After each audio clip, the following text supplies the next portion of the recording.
Oi, gente linda! Esse vídeo está sendo disponibilizado, sim, o capítulo 5 do livro O Poder da Oração Intercessória, nessa semana do Dia dos Namorados. E, coincidentemente, ou Jesusidentemente, porque para Deus não tem coincidência nenhuma, tudo tem um propósito.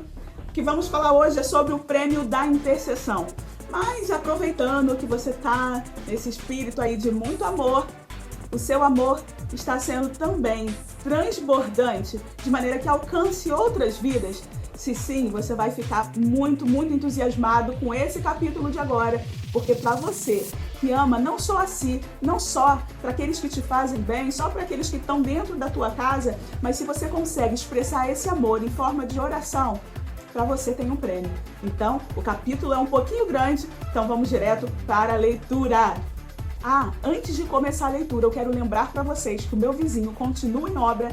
Então, se tiver algum barulhinho de obra por aí, fica tranquilo, é no vizinho, não vai atrapalhar, se concentra na leitura. Vocês estão ouvindo aí? Então, vamos lá. O prêmio da intercessão, capítulo 5. Pela oração, os mais amargos inimigos do Evangelho se tornaram seus mais corajosos defensores. Os mais malvados se tornaram os mais verdadeiros filhos de Deus. E as mulheres mais desprezíveis se tornaram as santas mais puras. O poder da oração para descer até o fundo, até onde a própria esperança parece vã, e de elevar homens e mulheres à comunhão e à semelhança com Deus. É simplesmente maravilhoso. Como apreciamos pouco essa maravilhosa arma. Os esforços de uma mãe para criar seu filho retamente pareciam ter falhado. Todas as súplicas que fizera ao filho com relação ao seu estilo de vida depravado aparentemente haviam caído em ouvidos surdos. Mas a oração daquela mãe as orações daquela mãe prevaleceram e o jovem imoral, por fim, se tornou o grande homem de Deus, Santo Agostinho. Juntamente com outros, o evangelista John Livingstone passou toda a noite de 21 de junho de 1630 em oração. Quando ele pregou, no dia seguinte, 500 pessoas se converteram a Cristo. Na noite anterior à pregação de Jonathan Edwards, de sua famosa mensagem, Pecadores nas mãos de um Deus irado. Muitos membros de sua igreja dedicaram a noite inteira à oração. O Espírito Santo se moveu tão poderosamente durante aquele sermão, revelando a santidade e a soberania de Deus, que os presbíteros se agarravam desesperadamente às colunas da igreja e gritavam: Senhor, salva-nos! Estamos caindo no inferno! O maior prêmio da nossa intercessão são as pessoas encontrando Cristo como seu Senhor e Salvador. No capítulo anterior, vimos que a intercessão cria encontros entre Deus e os homens. O encontro mais importante de todos acontece quando Deus se encontra com uma pessoa não salva com o propósito da sua conversão ou salvação. Concordo com Dick Eastman, um de meus heróis da fé. Todos nós que conhecemos a Cristo como Salvador somos produtos da intercessão. Como ele afirma em seu livro Love on Its Knees, O Amor de Joelhos, somos os primeiros de todos os seguidores de Jesus nascidos de novo, porque ele foi o nosso intercessor, aquele que ficou no meio quando sacrificou sua vida na cruz. Também somos crentes nascidos de novo por causa do poderoso impacto que os outros intercessores exerceram em nossa vida ao longo dos anos, quer estivéssemos cientes disso ou não, derrotando as estratégias de Satanás e nos trazendo ao pleno conhecimento de Cristo. O testemunho pessoal de Eastman retrata poderosamente como a vida de uma pessoa pode ser transformada de forma drástica por meio da intercessão de alguém. Nesse caso, de sua mãe. Aos 14 anos, ele havia se envolvido em uma vida de rebelião e roubo. Ele e outro jovem desenvolveram um esquema eficaz para saquear clientes inocentes na piscina, roubando discretamente bolsas ou carteiras enquanto os proprietários nadavam. Um dia, porém, quando seu cúmplice no crime telefonou para marcar o próximo roubo, Eastman de repente percebeu que não podia mais estar envolvido com esse tipo de comportamento. Ele não conseguia explicar por quê, mas sabia que nunca mais poderia agir daquela forma. Ele sabia que de algum modo sua vida estava mudando.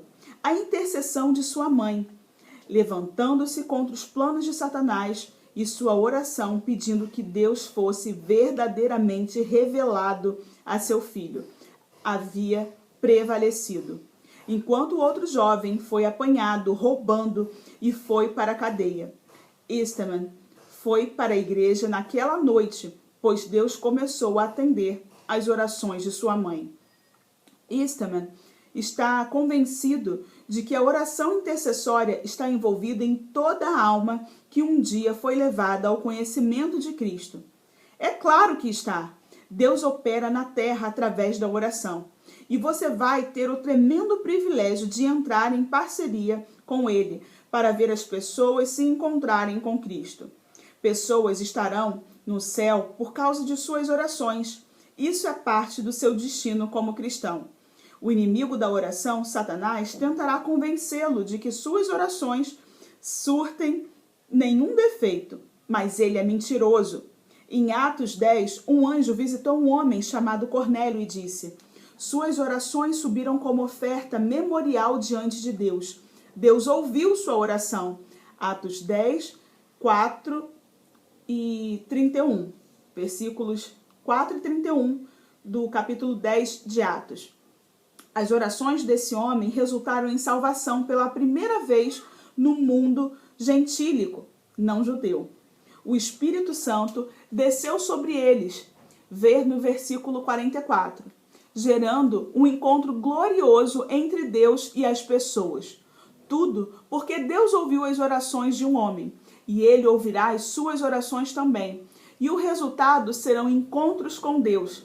Paulo disse a Timóteo, em 1 Timóteo 2, versículo 4, que Deus deseja que todos os homens sejam salvos e cheguem ao conhecimento da verdade. Ele havia acabado de dizer a Timóteo para orar por todos os homens, no versículo 1. A relação é óbvia. A oração é a chave para a salvação. Vamos conhecer 6 coisas que precisamos pedir ao intercedermos pelos perdidos. Em primeiro lugar, precisamos orar para que os olhos espirituais dele sejam abertos, a fim de que enxergue realmente e compreendam o Evangelho. O apóstolo Paulo disse que parte da sua missão aos perdidos era abrir-lhes os olhos e convertê-los das trevas para a luz e do poder de Satanás para Deus. Atos 26, versículo 18.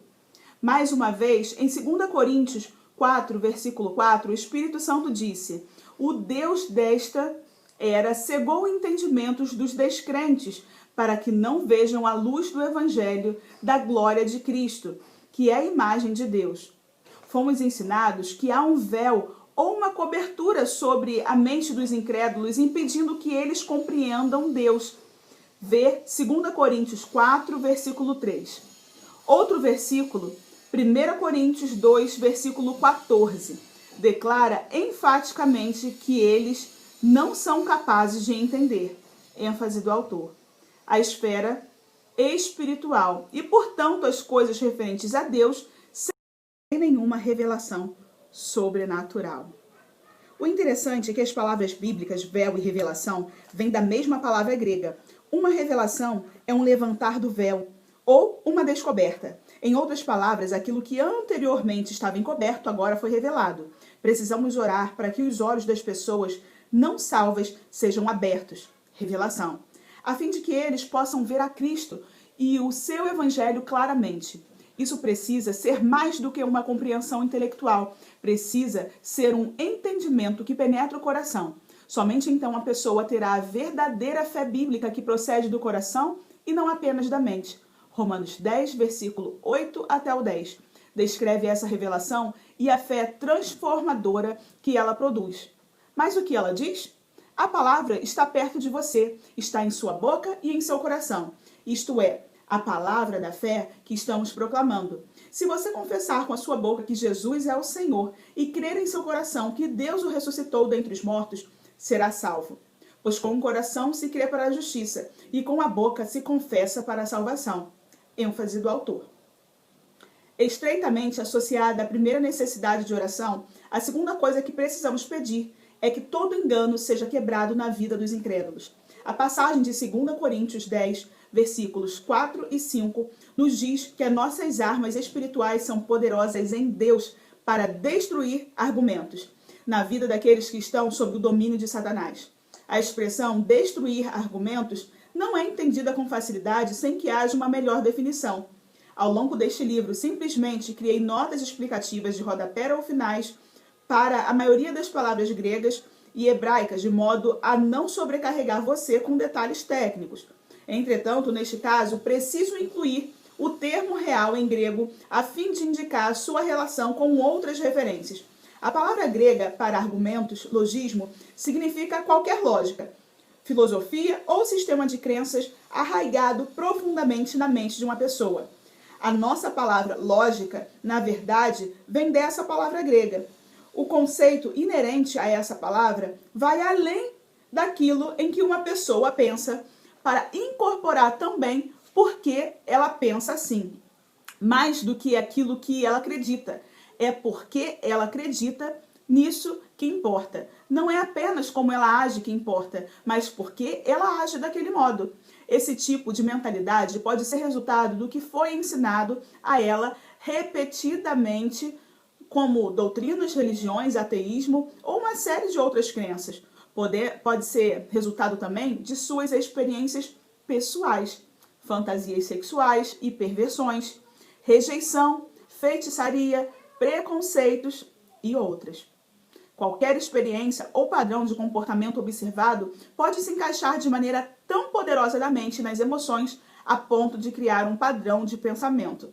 As pessoas geralmente nem sequer percebem que possuem esses paradigmas ou sistemas de crenças. Esses logismos podem controlar de tal maneira o modo de pensar de uma pessoa que a exposição ao evangelho passa primeiramente a ser filtrada através deles, fazendo com que a mensagem ouvida seja realmente distorcida.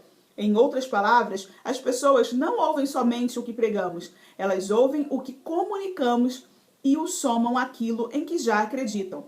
Por exemplo, quando um judeu ouve dizer que Jesus é o Messias, ao mesmo tempo em que ouve isso, ele também se lembra de anos de ensinamentos inflexíveis afirmando que ele não é o Messias. Esses logismos, filosofia, sistema de crenças, impedem que os judeus creiam em Cristo. Precisamos orar contra esses enganos, pedindo a Deus para destruí-los e acreditando que as armas liberadas por meio da oração são poderosas em Deus para a destruição das fortalezas. 2 Coríntios 10, versículo 4. O apóstolo Paulo usa uma forma diferente de logismos, em 3 pedidos de oração separados, mas semelhantes. Uma olhada neles esclarecerá ainda mais essa necessidade de orarmos pelos incrédulos. Orem também por mim, para que quando eu falar, logos, seja-me dada a mensagem a fim de que destemidamente torne conhecido o ministério do Evangelho. Efésios 6, versículo 19. Dediquem-se à oração, estejam alertas e sejam agradecidos. Ao mesmo tempo, orem também por nós, para que Deus abra uma porta para a nossa mensagem. Novamente, logos, a fim de que possamos proclamar o ministério de Cristo, pelo qual estou preso. Orem para que eu possa manifestá-lo abertamente, como me cumpre fazê-lo. Colossenses 4, versículos 2 e 4. ênfase do autor. Finalmente, irmãos, orem por nós, para que a palavra do Senhor se propague rapidamente e perceba a honra merecida, como aconteceu entre vocês. 2 Tessalonicenses 3, versículo 1. É fácil ver a semelhança entre logismos e logos. Ambos, na verdade, vêm da mesma palavra. Paulo está dizendo na essência.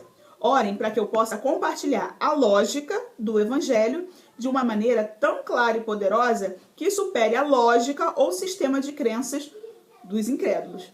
Somos instruídos a orar de 2 maneiras no que se refere a essa questão. 1. Ore para que os sistemas de crenças, as filosofias, a lógica dos incrédulos que contradizem a palavra de Deus sejam vencidos. 2. Ore para que a lógica da palavra de Deus se torne clara e irresistível quando for compartilhada com eles. Podemos perceber a partir desses versículos e conclusões que a nossa intercessão afeta tanto o ouvinte da mensagem quanto a capacidade da pessoa que compartilha o evangelho. A intercessão é importante para ambos os aspectos do processo.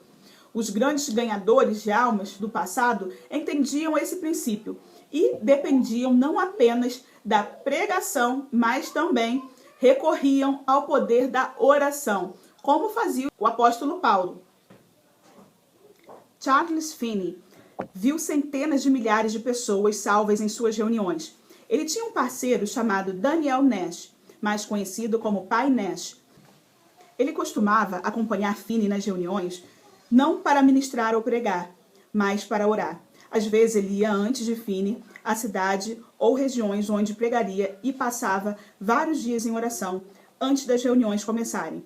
O livro Revival Lectures, Palestras sobre Avivamento, Finney fala sobre Nash, tendo passado por uma terrível reviravolta em sua própria experiência espiritual. Nash saiu de uma situação de frieza e desvio, passando a trabalhar fielmente em prol das almas, cheio do poder da oração. Ele orava diariamente, geralmente muitas vezes por dia, por aqueles a quem era dirigido a colocar na sua lista. Muitas vezes orava literalmente em agonia por eles. Assim, multidões se convertiam, muitas delas compostas de pessoas endurecidas e devassas, que não poderiam ser alcançadas de uma forma comum. Um desses exemplos diz respeito ao proprietário de um bar que se opunha violentamente às reuniões de avivamento e propositalmente falava de forma ultrajante sempre que os cristãos estavam ouvindo a mensagem. A coisa era tão séria que alguns de seus vizinhos haviam pensado em se mudar por não conseguirem tolerar aqueles tipos de xingamentos.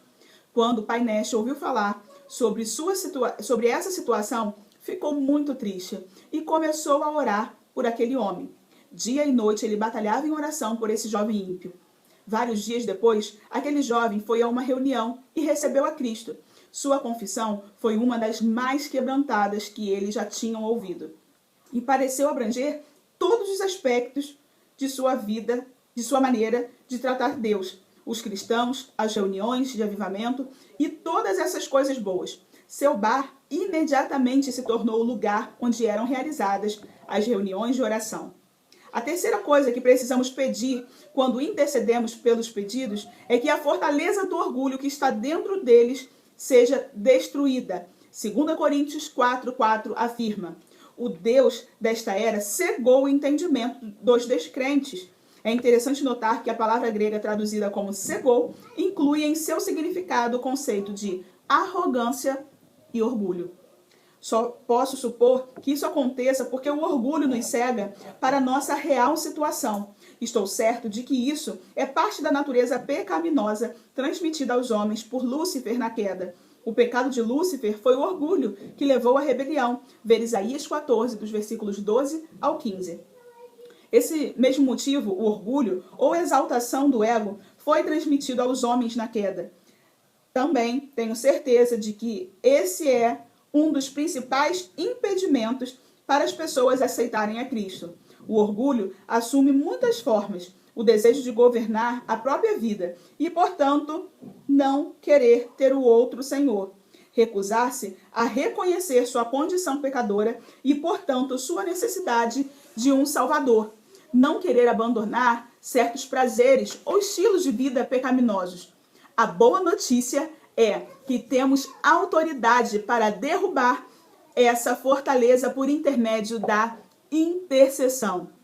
A passagem bíblica de 2 Coríntios 10, versículos 4 e 5, diz que as nossas armas espirituais são poderosas em Deus para destruir toda pretensão que se levanta contra o conhecimento de Deus. Uma pretensão, entre aspas, é algo que é colocado em um lugar de proeminência e tem a mesma raiz da expressão Deus Altíssimo, usada neste contexto. Ela é a condição da raça humana que faz com que queiramos ser o nosso próprio Altíssimo, entre aspas. Simplificando, trata-se do orgulho. O Espírito Santo está dizendo que nós, por meio das nossas armas espirituais da oração, podemos demolir essa fortaleza dos incrédulos. Um exemplo de oração pode ser o seguinte: em nome de Jesus, guerreio contra a fortaleza do orgulho no joio que o cega para a luz do Evangelho. Espírito Santo, eu te peço que, com o teu grande poder, venhas demolir o orgulho que está nele e se exalta contra o conhecimento de Deus. Peço-te isso com base na tua palavra em 2 Coríntios 10, versículos 4 e 5. A seguinte história, contada por Kenneth Hagin, evidencia a eficácia de se orar desse modo pelos incrédulos. Compreendi o que precisava fazer por meu irmão, Doug. Eu estava jejuando e orando alternadamente para que Deus o salvasse havia 15 anos. E se isso ajudou em alguma coisa, eu não sabia dizer. Ele havia feito tudo o que você possa imaginar. Eu sabia que se funcionasse com ele, funcionaria com qualquer pessoa. Levantei-me da cama com a minha Bíblia em uma das mãos e outra levantada dizendo: em nome do Senhor Jesus Cristo, quebro o poder do diabo sobre a vida de meu irmão Doug e reivindico a libertação dele. Isso significa que reivindiquei a libertação dele daquela cegueira, daquele cativeiro de Satanás. E reivindico a sua total salvação em nome do Senhor Jesus Cristo. 3 semanas depois, meu irmão nasceu de novo. É aqui que a intercessão entra. Devemos soltar o pecador dos laços da cegueira para que ele possa ver a luz. Se pudermos fazer com que as pessoas vejam Deus como ele realmente é, elas desejarão amá-lo. Somos como um grande intercessor no seu ministério da reconciliação. A quarta coisa pela qual precisamos orar em favor dos não salvos é para que todas as estratégias e esquemas de Satanás fracassem. E a gente vai encerrar, né? Esse capítulo, como eu falei, ele é um pouquinho maior do que os demais. Essa quarta coisa a gente vai dar início nessa semana mesmo, no finalzinho do capítulo 5, onde nós encerraremos o capítulo 5. Eu tenho certeza que assim como o Senhor, né, está ministrando no meu coração, como eu falei, aqui já no canal, minha lista grande de pessoas que a gente ora para que se converta.